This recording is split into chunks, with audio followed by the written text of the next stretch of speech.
নমস্কার বন্ধুরা, আজকে একটা নতুন রেসিপি নিয়ে চলে এসেছি। এটা হচ্ছে ব্রেড পকোড়া। তো এখানে দেখতে পাচ্ছ কতটা ক্রিস্পি হতে চলেছে, দেখে নাও ভালো করে। তো চলো বেশি কথা না বাড়িয়ে রেসিপিটা শুরু করা যাক। এখানে দেখো আমি আগে থেকেই সিদ্ধ করে রেখেছি আলু আর গাজর। তো সিদ্ধ করে ম্যাশ করে রেখেছি। আর এখানে হচ্ছে চিকেন ভালো করে ধুয়ে তো একটুখানি সিদ্ধ করা আছে। আর এখানে আমি একটুখানি পেঁয়াজগুলো কুচিয়ে নিচ্ছি। শুধু পেঁয়াজ না, এখানে পেঁয়াজ, লঙ্কা, আদা, রসুন সবই কুচিয়ে নিচ্ছি। পর একটা ফ্রাইং প্যানে আমি দেখো একটুখানি অল্প করে সাদা তেল দিয়ে দিয়েছি। ওর ওপর কুচনো আদা এবং পেঁয়াজটা দিয়ে ভালো করে ভেজে নিচ্ছি। তারপর দিয়ে দিলাম আদা বাটা, রসুন বাটা এবং লঙ্কা বাটা দিয়ে ভালো করে আবার মিশিয়ে নিচ্ছি। তো এটা আর একটুখানি ভালো করে কষিয়ে নিতে হবে। আর পেঁয়াজগুলো একটুখানি হালকা হালকা ভেজে নিতে হবে। তারপর দিয়ে দিলাম লঙ্কা কুচিগুলো আমি দিয়েছি, কারণ পকোড়ার ভেতর একটু লঙ্কা কুচি দিলে বেশ ভালো লাগবে।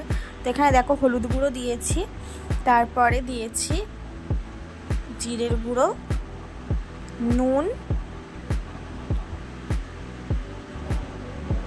গোলমরিচ গুঁড়ো দিয়ে ভালো করে কষিয়ে নিই। তারপর দেখো মশলাটা কিছুটা ভাজা ভাজা হয়ে গেছে। আমি ম্যাশ করা আলু আর গাজরটা দিয়ে দিলাম। দিয়ে এবার ভালো করে মশলার সাথে মিশিয়ে নিতে হবে।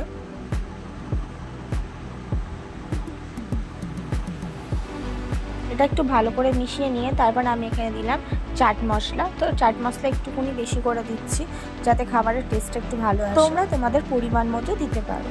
তো এখানে দেখো চাট মশলা বেশি করে দিয়ে নিয়েছি। ভালো করে এবার ওটা মাখিয়ে নিচ্ছি। তো এটা দেখো কিছুটা ভালো করে মিশিয়ে নিলাম। নিয়ে তো ওটা হয়ে গেছে। তারপর কড়াইতে সাদা তেলে ভালো করে চিকেনগুলো ভেজে নিচ্ছি। ভেজে নিয়েছি। তারপরে ওই আলুটার সাথে, আলু ম্যাশ করার সাথে ভালো করে এটা মিশিয়ে নেব, যেহেতু এটা আমি চিকেন দিয়ে করছি।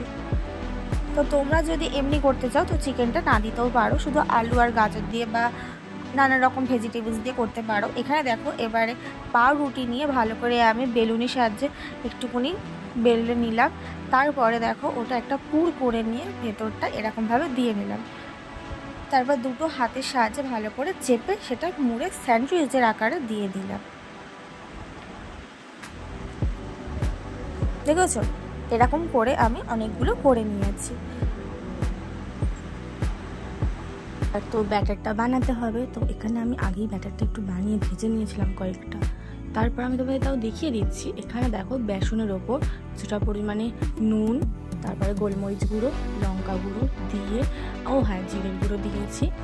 দিয়ে ভালো করে এটা ফাটিয়ে নিচ্ছি। তো এটা একটুখানি বেশিক্ষণ ধরে তুমি ফাটিয়ে নেবে, মিক্সিং করে নেবে যাতে ভালো করে বেসনটা ফোলে। তো এখানে দেখো আমার ব্যাটারটা অলমোস্ট রেডি হয়ে গেছে।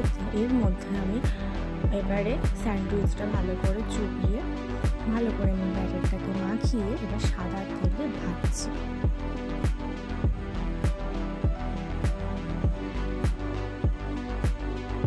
একটু এপাশ ওপাশ করে ভালো করে ভেজে নেবে, একটু লালচে লালচে করে ভেজে নেবে। তো এখানে দেখো আমার স্যান্ডউইচ রেডি। কেমন হলো রেসিপিটা অবশ্যই জানাবে।